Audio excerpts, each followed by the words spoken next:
Welcome back to Activist Collective. This is the second official podcast.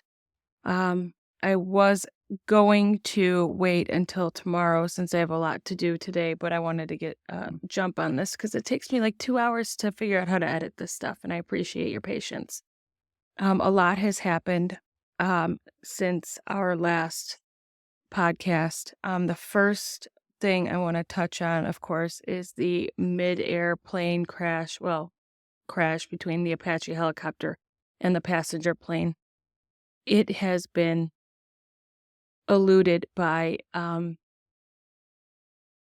the dictator-in-chief that it's all to blame on DEI, Obama, Biden, women in the military, Black people. I mean, this man is the absolute worst. And with absolutely no evidence to back up any of his claims, he spewed out a whole bunch of hate.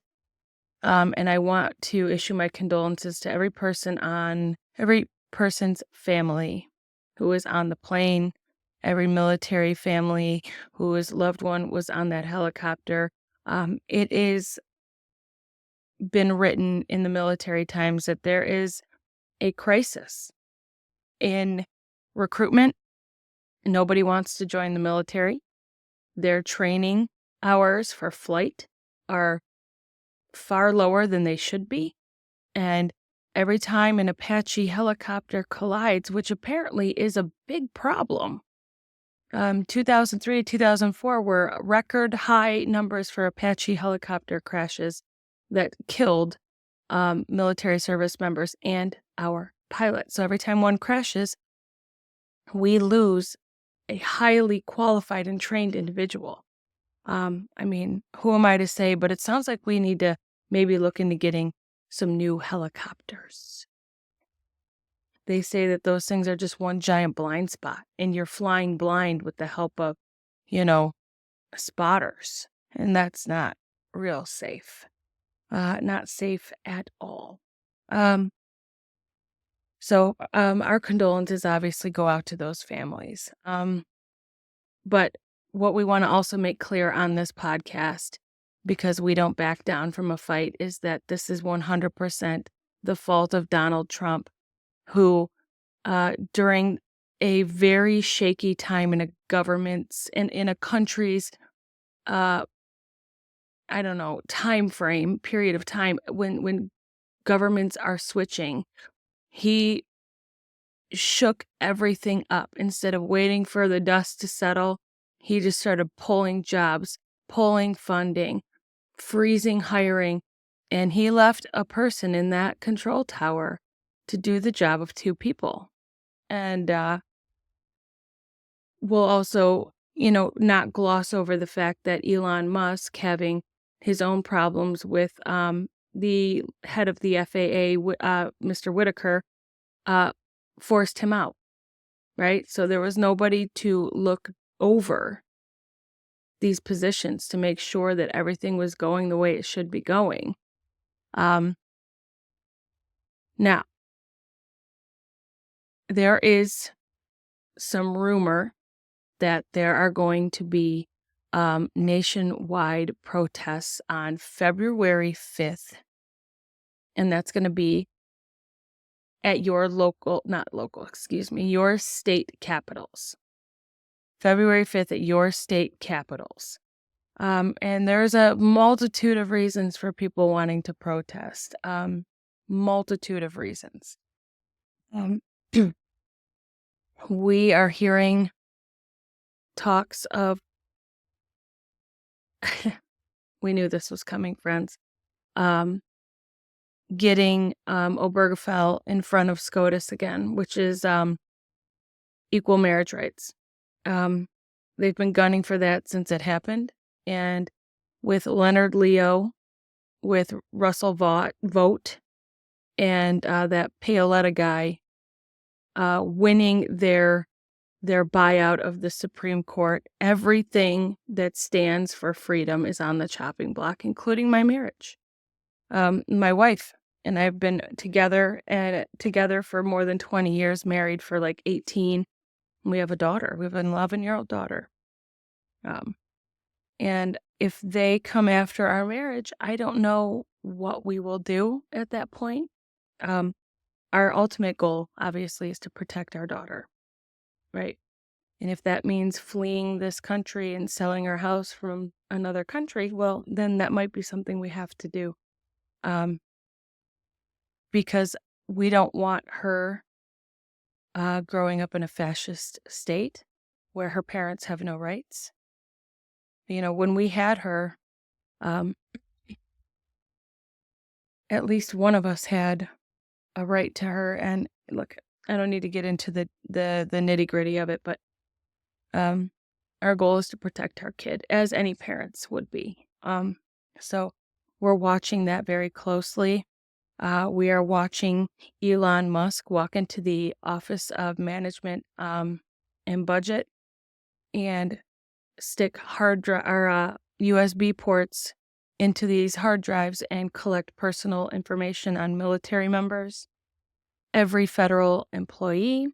It has been an utter shit show since the moment that man was inaugurated, just the way we promised you it would be. We talked until we were blue in the face about Project 2025, and at one point we thought we had maybe gotten through to a lot of people. We thought we did. And that was until Donald Trump told them, I don't know anything about it. I don't know anything about it. I don't know who those people are. And then he got real nasty about it and was like, I'll ruin you. I'll fucking ruin you if you say I know anything about that. And then that was enough for the maggots to just believe him. But here he is. He's literally ticking off these things in Project 2025. You can go down the list. I mean, he's probably, he's at least a third of the way through that whole fucking manual by now. That mandate, right? I mean, come on. I wanted to touch on another point real quick, doubling back to this plane crash.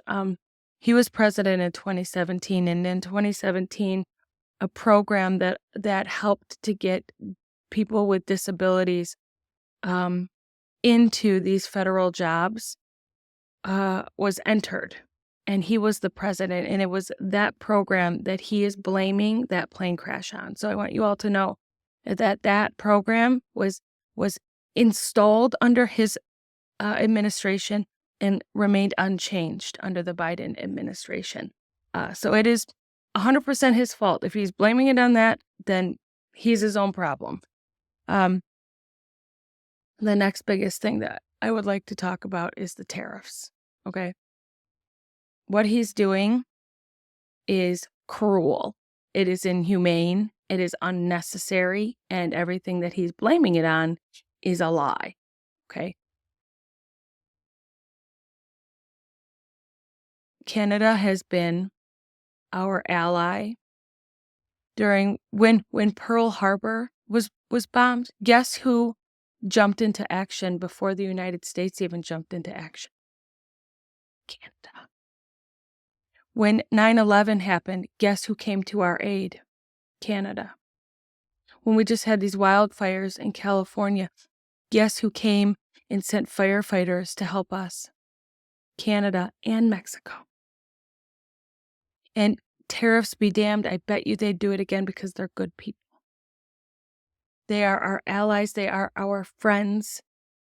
He's blaming this on fentanyl when only like 1% of fentanyl that enters the United States comes through a Canadian border. We know that he's lying. If you check the statistics, if you listen to the smart people in charge, then we know what's really happening here, friends. This is an attempt to destabilize a nation that would be easily taken over if destabilized by a Russian dictator. And here I can say it, Putin, that fascist fuck. He would love nothing more than to get his hands on the West and to destabilize it. And Donald Trump is helping him. Donald Trump has his own agenda, and he has to please his own puppet masters, and that is what he is doing. So he's also got to please the people who put him there, the Heritage Foundation, the rich people with the money, but he's also got to please Putin, the man who kept him in a job and financed his entire life. And that's no joke. These are all things you can look up, okay? These are all things that are easily researched. Now, another thing, I'm sorry, I'm looking at my notes, and I know this is not as professional as you'd like it to be, but I will get there, I promised. Time constraints are real in my life. Donald Trump has admitted that the tariffs are going to hurt American people. He came right out and said it. And he's got a whole swath of his maggots going, it's going to get worse before it gets better. That's absolute bullshit. Every single economist who isn't in the pocket of Donald Trump has told you they have nothing to gain or lose by telling you the truth. This is going to hurt poor people, blue-collar workers. It's going to basically start to eradicate the middle class, and we will very likely be tossed into a recession along with Canada. Now, Canada has like 41 million people, and we have like hundreds of millions of people. Our economies are vastly different. It will take longer for us, but within 6 months, Canada will be in a recession. People will be living in poverty because of what Donald Trump is doing. So when we go out and we protest on the 5th at our respective capitals, we have a lot to protest. We have a lot to fucking fight for. And I know, excuse me, that everyone's saying, don't go protest. Don't go protest. It just is going to give him a reason to start martial law. Let him. He's going to do it anyway. We can't just let him do this to us, you guys. We are a democracy, and he is shredding it. He is shredding it.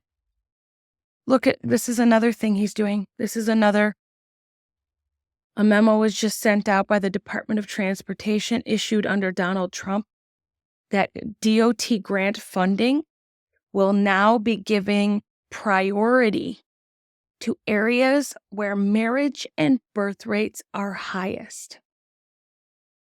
This ensures that the largest amount of funding is prioritized to red states.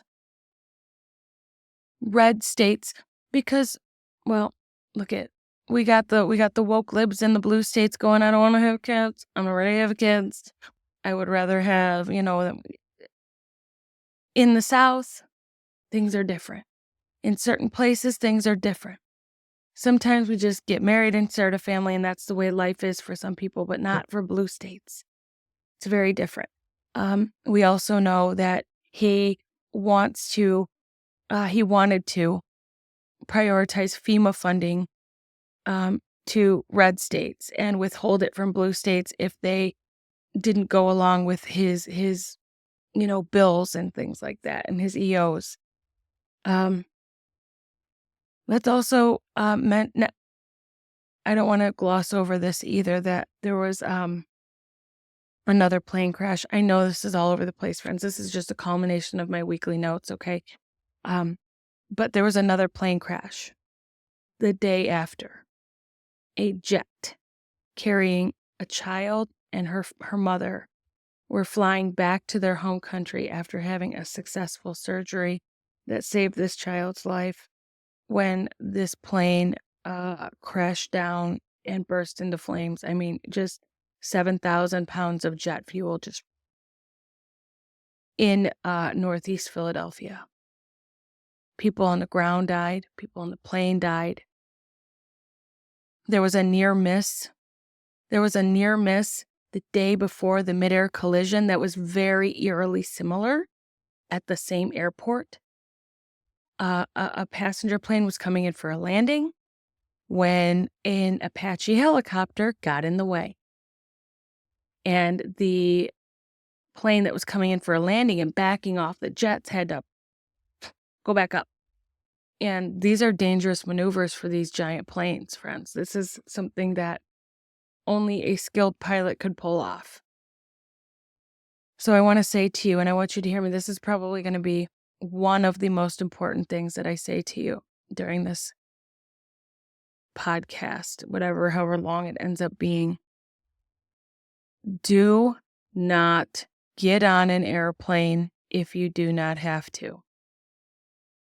For your safety and the safety of your family.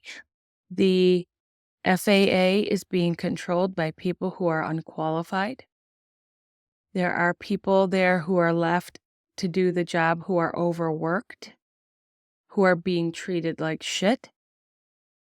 And mistakes can easily be made that can cost lives. And you saw that play out on the 29th, I believe is when it was. No unnecessary flights. But here's another thing, friends. I'm going to be looking into how the American people can help boost the Canadian economy. Tariffs be damned. So I'll be researching that, talking to certain people and seeing if I can get some information on that. But here's the thing we need to do. And I need you all to listen. Ears on. That's what we do to the kids where I work. Ears on. We're done with unnecessary spending. We are done going out to eat if we don't have to. We are done spending extra on clothes if we don't need it. We are done going on vacations if we can't truly afford it, or going on vacations to red states. Consider vacationing in Canada. Consider boosting their economy by vacationing in Canada. Their summers are beautiful. Their water is beautiful. Their national and provincial parks are absolutely gorgeous. They take pride in their land and in their climate efforts. So we are not shopping at Walmart. We are not shopping at Target unless they reinstate their DEI. We are not shopping at Home Depot or Lowe's. You can quickly on the internet get a list of companies who are fighting back against this DEI ban. Microsoft is fighting back. Apple is fighting back. Elf Cosmetics is fighting back. Costco is fighting back. And there's plenty fighting back. So look for those companies and stick with them. Do not buy if you do not have to. Lumber is going to get astronomical. If you need to if you're building a house, you better get all your lumber now, if you can. It might even be too late now, because majority of our lumber comes from Canada. So houses are going to cost more, which makes rich people richer and poor people poorer. So I believe that is all. Let me go and check my notes. So as I was checking my notes, friends, we got some breaking news this Sunday, and that is that the Trump administration has revoked protections for 300,000 Venezuelans in the United States who were given temporary protected status. Venezuela's government, as you know, has been very unstable. Political dissidents had fled to this country. This signals that these people are no longer safe in the United States. He will be coming for probably migrants from El Salvador, Sudan, Haiti. There's a large Haitian population in Ohio. And here's his statement. Well, yeah, let's see whose statement this is.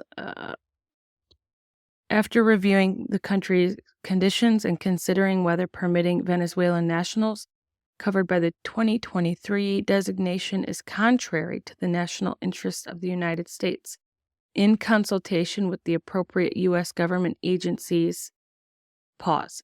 There's nobody in these government agencies. The only people running these government agencies are Donald Trump and his fucking cronies, okay? Who haven't even been confirmed yet, but he's got them in these offices. And this is okay, anyway, I'll pick up. In the appropriate government agencies, the Secretary of Homeland Security has determined that Venezuela is no longer continues to meet the conditions for the 2023 designation.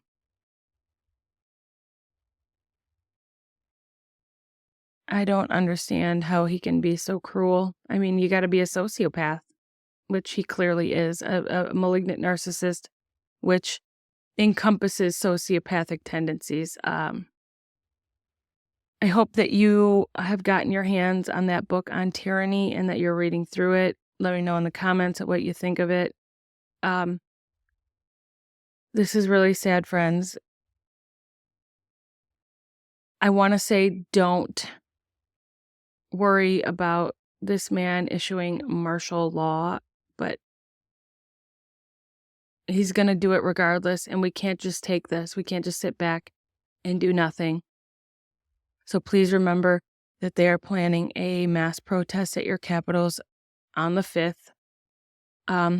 Make sure that you are holding back your spending on anything.